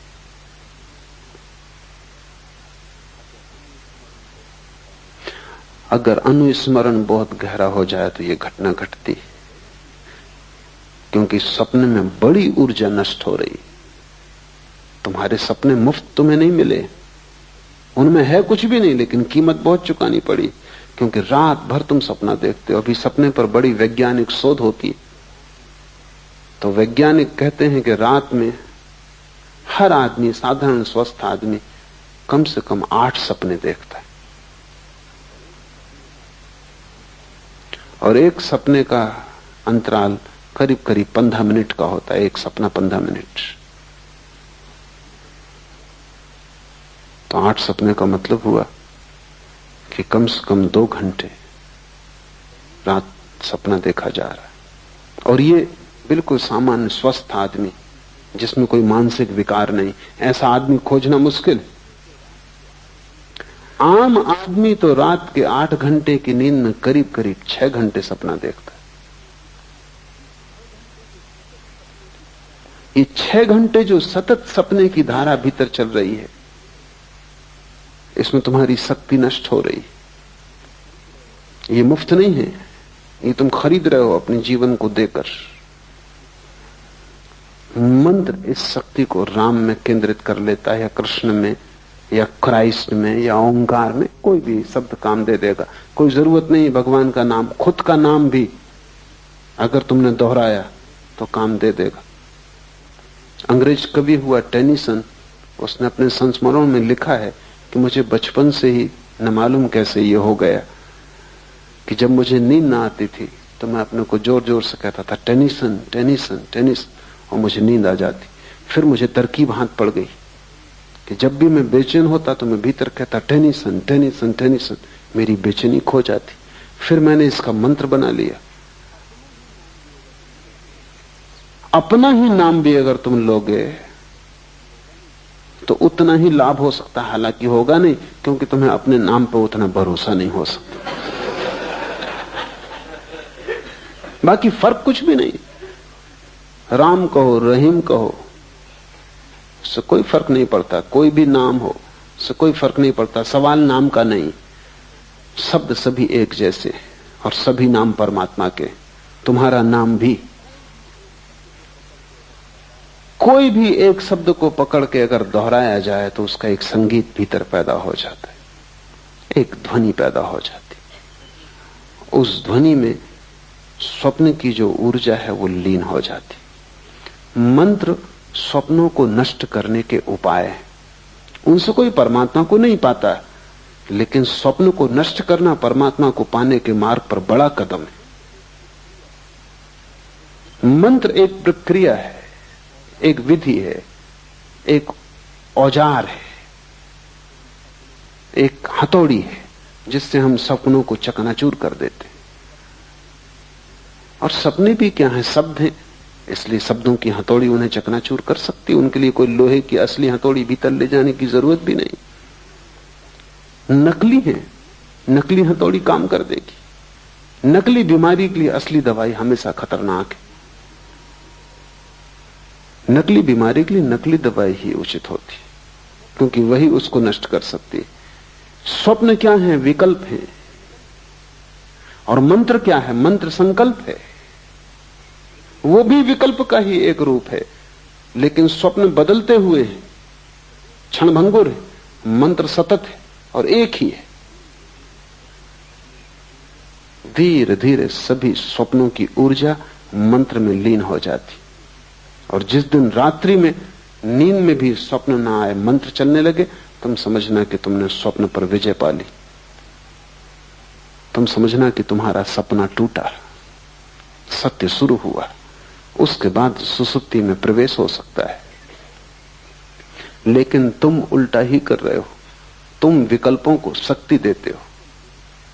तुम्हारे भीतर व्यर्थ के विचार चलते हैं, उनको भी तुम साथ देते हो। बैठे हो खाली तो यही सोचने लगते हो कि अगले इलेक्शन में खड़े हो जाएं। फिर सपना शुरू हुआ, फिर राष्ट्रपति से हुए बिना काम नहीं चलेगा। फिर तुम सपने में राष्ट्रपति हो जाते हो, स्वागत समारोह हो रहे हैं, और तुम इस सबको रस ले रहे हो। और तुम कभी भी नहीं सोचते कैसी मूढ़ता है, क्या तुम कर रहे हो। तुम एक व्यर्थ के विकल्प को ऊर्जा दे रहे हो, साथ दे रहे हो। और ऐसे ही व्यर्थ के विकल्पों से भरा हुआ तुम्हारा चित्त है। अगर हम आदमी के जीवन की पूरी खोजबीन करें तो 99% इसी तरह के सपनों में खो जाता है। धन के सपने, साम्राज्य के सपने, शक्ति के सपने। तुम पा भी लोगे तो क्या मिलेगा? अमेरिका का एक बहुत प्रसिद्ध प्रेसिडेंट हुआ, काल्विन कूलिच।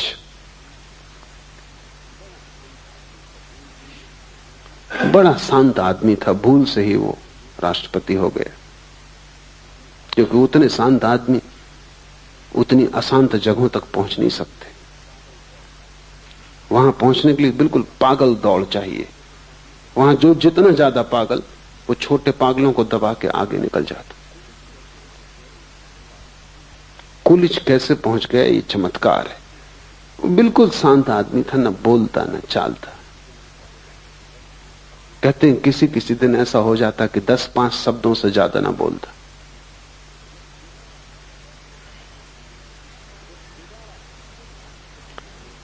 जब दोबारा फिर राष्ट्रपति के चुनाव का समय आया तो मित्रों ने कहा कि तुम फिर खड़े हो जाओ। उसने कहा कि नहीं। तो उन्होंने कहा कि क्या बात है, पूरा मुल्क राजी है तुम्हें फिर से राष्ट्रपति बनाने को। उसने कहा अब नहीं, एक बार भूल हो गई काफी। पहुंच के कुछ भी न पाया। अब 5 साल और खराब मैं न करूंगा। और फिर राष्ट्रपति के आगे बढ़ती का कोई उपाय भी नहीं है। जो रह चुके रह चुके, अब उसके आगे जाने की कोई जगह भी नहीं है। जगह होती आगे तो शायद सपना बना रहता।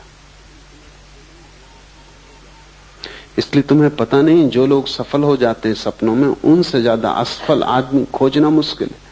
क्योंकि सफलता के आखिरी कगार पर उन्हें पता चलता है जिसके लिए दौड़े, भागे, पा लिया, यहां कुछ भी नहीं है।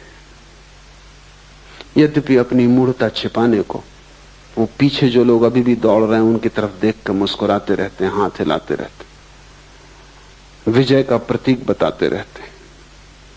वो हार गए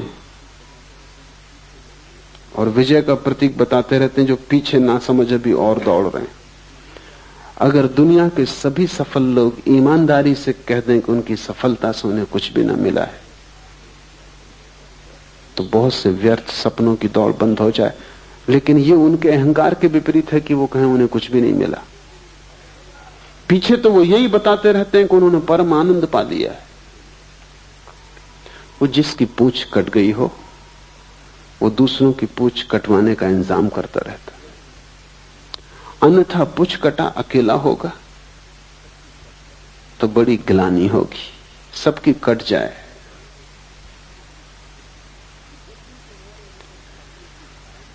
जब भी तुम्हारे भीतर स्वप्न की धारा चले, तब जरा जग के देखना कि क्या तुम कर रहे हो। बच्चे शेक्सपियरियों की कहानियां पढ़ते हैं, वो सब कहानियां तुम्हारे संबंध में। मन शेक्सपियर है, और जब तक तुम स्वप्न देखते हो तब तक तुम शेक्सपियर रहोगे। शेक्सपियर का मतलब है व्यर्थ के सपने देख रहा है और उन सपनों को सच मान रहा है। भगवान न करे कि वो सपने सच हो जाएं, क्योंकि उनको सच करने में बड़ी शक्ति लगानी पड़ेगी। और जब वे सच हो जाएंगे तब तुम पाओगे उनसे कुछ भी न पाया। हाथ राख लगती है सदा। इस संसार की सभी सफलताएं राख में बदल जाती, लेकिन जब तक राख हाथ में आती तब तक जीवन हाथ से निकल चुका होता है, लौटने का उपाय नहीं होता।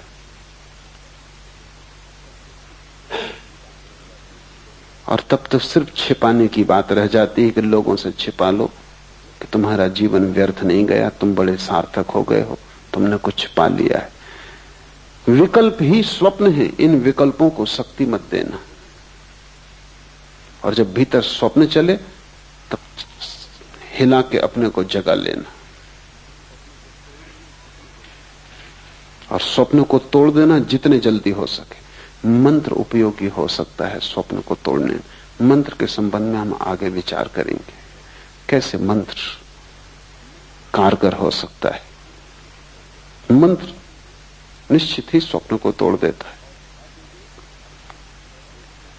और अविवेक अर्थात स्वबोध का अभाव सुसुप्ति है।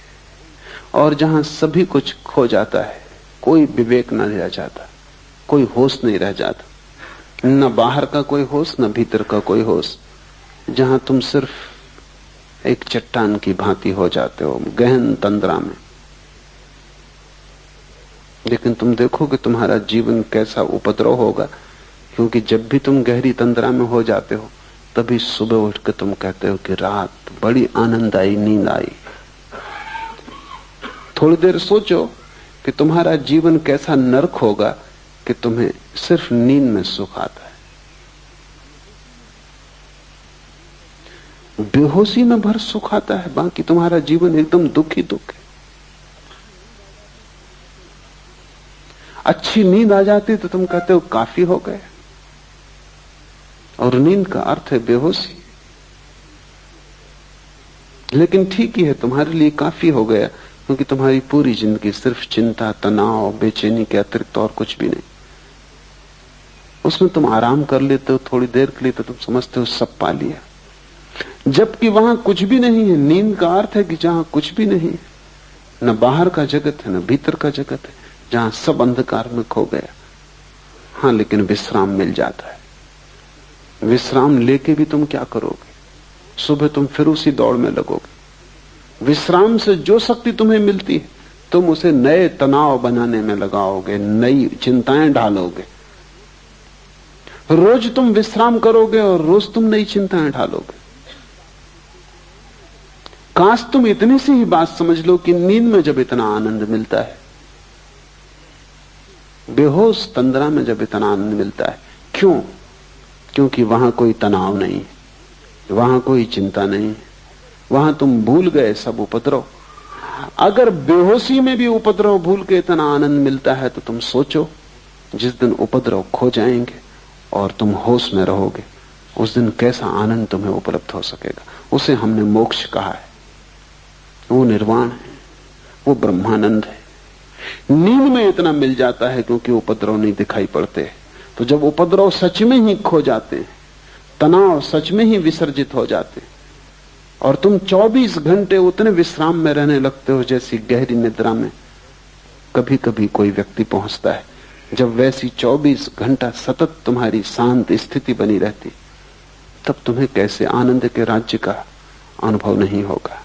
उसे थोड़ा सोचो, क्योंकि समाधि सुसुप्ति जैसी है, सिर्फ एक फर्क है उसमें कि वहां होश है।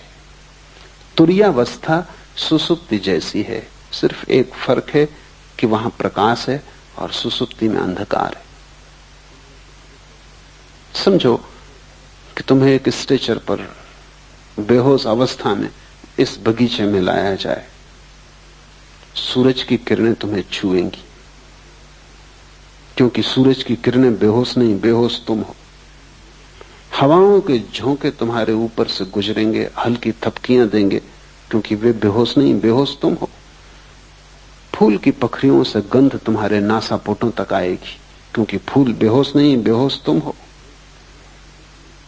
सुबह की पड़ी हुई ओस की ताजगी तुम्हें छुएगी, क्योंकि ओस बेहोश नहीं है, बेहोश तुम हो।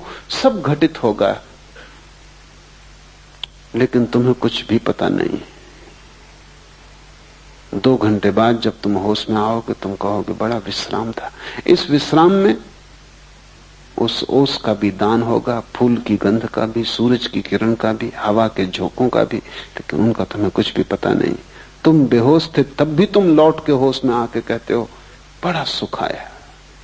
थोड़ी देर कल्पना करो कि तुम होश से बैठे हो, फूल की गंध बरस रही, सूरज की किरणें बरस रही, ओस ने सब ताजा कर दिया है, सब नया कर दिया है। हवाओं के झोंके वृक्षों में गीत पैदा करते हैं, तुम होश से भरे बैठे हो। तब तुम्हारे आनंद। सुसुप्ति में तुम वहीं पहुंचते हो जहां बुद्ध और महावीर और शिव जागृत अवस्था में पहुंचते हैं। नींद में भी तुम सुबह थोड़ी सी खबर लाते हो कि बड़ा सुख था, हालांकि तुम साफ नहीं कर सकते कि कैसा सुख था। तुम कुछ बता नहीं सकते, कुछ व्याख्या नहीं कर सकते, कुछ स्वाद की खबर नहीं दे सकते। नींद में गहरी, लेकिन फिर भी तुम सुबह थोड़ी सी ताजगी लेके आते हो। सुबह उठते हुए आदमी की जो रात गहरी नींद में सोया हो, उसके चेहरे पर बुद्धत्व की थोड़ी सी झलक होती। खासकर छोटे बच्चे जो कि सच में गहरी नींद सोते हैं, क्योंकि जैसे जैसे तुम्हारी चिंताएं बढ़ने लगती हैं, गहरी नींद भी मुश्किल हो जाती। छोटे बच्चों को सुबह उठते समय देखो, इसके पहले कि उनकी नींद टूटे, उनके चेहरे को देखो, उस पर बुद्धत्व की ताजगी होती। कहीं भीतर कोई आनंदपूर्ण घटना घट रही जिसका उसे होश नहीं, लेकिन घटना घट रही। सुसुप्ति में सब तनाव खो जाते, लेकिन विवेक नहीं होता। और समाधि में, तुरीयावस्था में सब तनाव खो जाते हैं और विवेक होता है। विवेक धन सुसुप्ति बराबर समाधि। और तीनों का भोक्ता वीरेश कहलाता है। जागृत को, स्वप्न को, सुसुप्ति को, तीनों का भोक्ता, तीनों से जो पृथक है, तीनों से जो अन्य है, तीनों से जो गुजरता है, तीनों को जो भोगता है लेकिन तादात्म्य नहीं करता, जो तीनों के पार जाता है लेकिन अपने को अन्य मानता है, तीनों से भिन्न जो है वही वीरेश है। वीरेश का अर्थ है वीरों में वीर है, महावीर है। वीरेश शिव का एक नाम है। हमने महावीर उन्हीं पुरुषों को कहा जिन्होंने समाधि पा ली। हम महावीर उसको नहीं कहते जो गौरी शंकर पर चढ़ गया। ठीक है, साहस किया, लेकिन गौरी शंकर कोई आखिरी ऊंचाई नहीं है।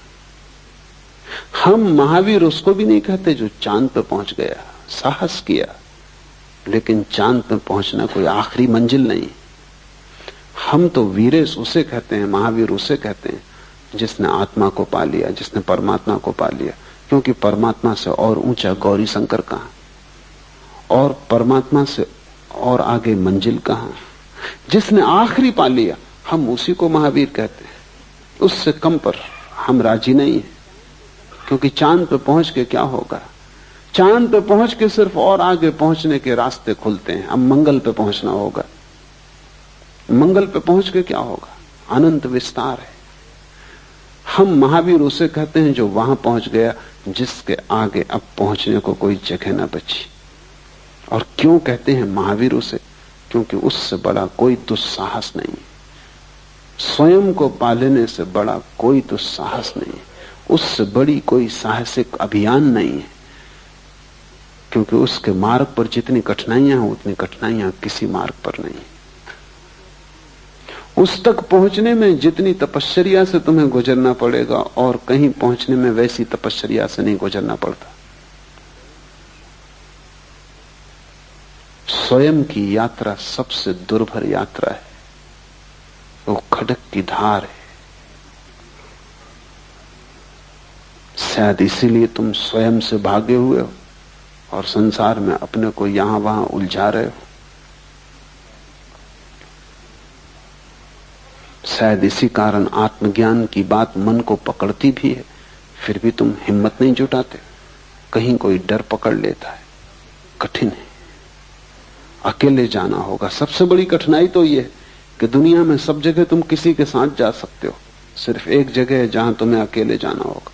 वहां पत्नी साथ ना होगी, भाई साथ ना होगा, मित्र साथ ना होगा, गुरु तक भी वहां साथ नहीं हो सकता, सिर्फ इशारा कर सकता है। बुद्ध ने कहा है, बुद्ध इशारा करते, जाना तुम्हें होगा। और अकेले होने में डर लगता है। और चारों तरफ इतने लोग हैं, इतने सपने हैं, सपनों में कई तो बड़े मधुर सपने,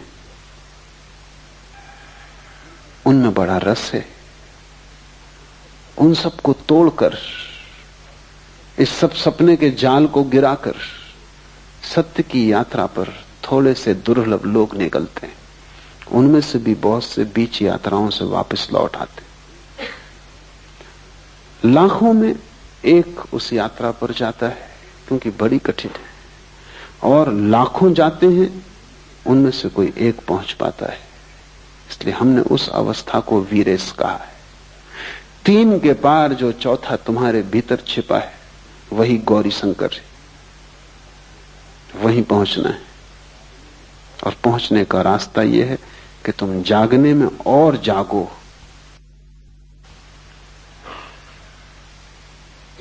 अभी तुम कुनकुने हो, जलती हुई लपट हो जाओ जागरण की, ताकि ये लपट स्वप्न में प्रवेश कर जाए। स्वप्न में भी जागो ताकि स्वप्न टूट जाएं।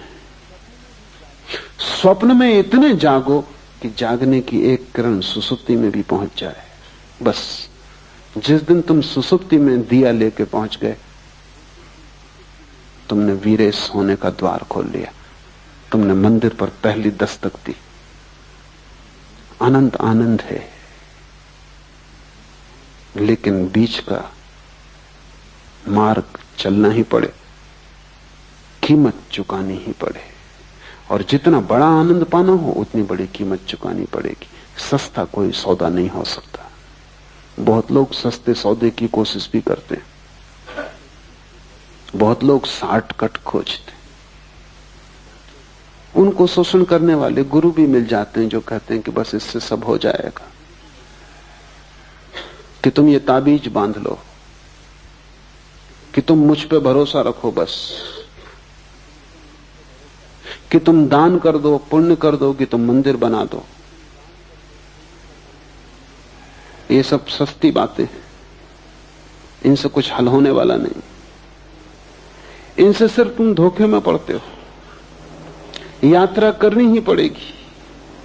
फिर और भी सस्ते मार्ग खोजने वाले लोग, कोई गांजा पी के सोचता है समाधि लग गई, कोई भंग खा के सोचता है कि ज्ञान उत्पन्न हो गया। हजारों साधु सन्यासी हैं, गांजा, अफीम, भंग का उपयोग कर रहे हैं। अभी पश्चिम में उनका प्रभाव बहुत बढ़ गया, क्योंकि पश्चिम में और भी अच्छे मादक द्रव्य खोज लिए गए। हसीस, मारिजुआना, एलएसडी और भी वैज्ञानिक केमिकल खोज लिए गए, जिनका तुम एक इंजेक्शन ले लो और तुम समाधिस्थ हो गए। एक गोली ले लो, समाधि उपलब्ध हो गई। जैसे तत्क्षण काफी तैयार की जा सकती है, वैसे तत्क्षण समाधि भी तैयार की जा सकती है। काश इतना सस्ता होता, और काश नशे में खोने से कोई ज्ञान को उपलब्ध होता, तो सारी दुनिया कभी की हो गई होती। इतना सस्ता नहीं है, लेकिन सस्ते की खोज मन करता है। मन चाहता है किसी तरह बीच का रास्ता कट जाए और हम जहां हैं वहां से हम सीधे मोक्ष में प्रवेश कर जाएं। बीच का रास्ता नहीं कट सकता, क्योंकि इस रास्ते से गुजरने में ही तुम्हारा मोक्ष आएगा। क्योंकि रास्ता सिर्फ रास्ता नहीं है, रास्ता तुम्हारा विकास भी है। यही तकलीफ है। बाहर तो हो सकता है लंदन से हवाई जहाज उठता है, सीधा बंबई उतर जाए, बीच का रास्ता काट दिया। लेकिन लंदन से जो आदमी बैठा वो बंबई में वही आदमी उतरेगा जो लंदन से बैठा था। कोई दूसरा आदमी नहीं उतर सकता, उसमें कोई विकास नहीं हुआ। ये यात्रा बाहर की है, लेकिन तुम जहां हो यहां से मोक्ष में उतरने का कोई हवाई यात्रा नहीं हो सकती। और जो भी कहते हैं हो सकती, वो धोखा देते, क्योंकि ये यात्रा एक बिंदु से दूसरे बिंदु की यात्रा नहीं है, एक जीवन स्थिति से दूसरे जीवन स्थिति में प्रवेश है।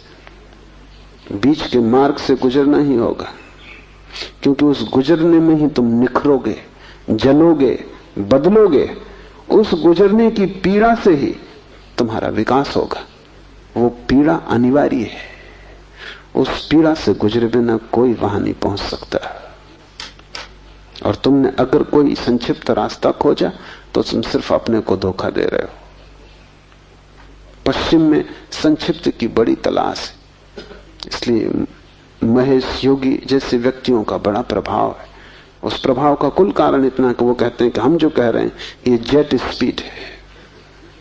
हम जो कह रहे हैं ये छोटा सा जो मंत्र है, रोज 15 मिनट कर लेने से तुम सीधे पहुंच जाओगे। कुछ और करने की जरूरत नहीं।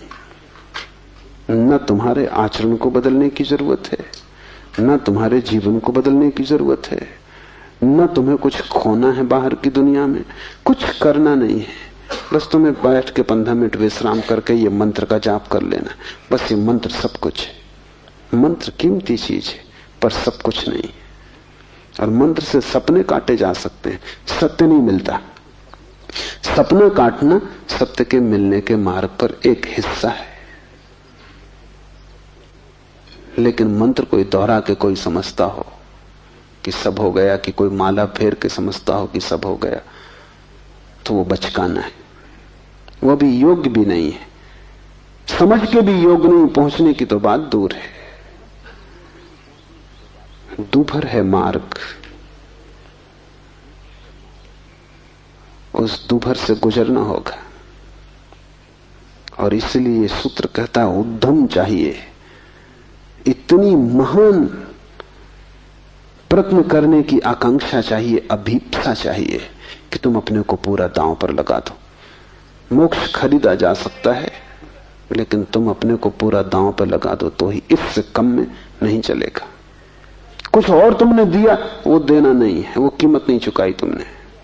अपने को पूरा दे डालोगे तो ही कीमत चुकती है और उपलब्धि होती है। आज इतना ही।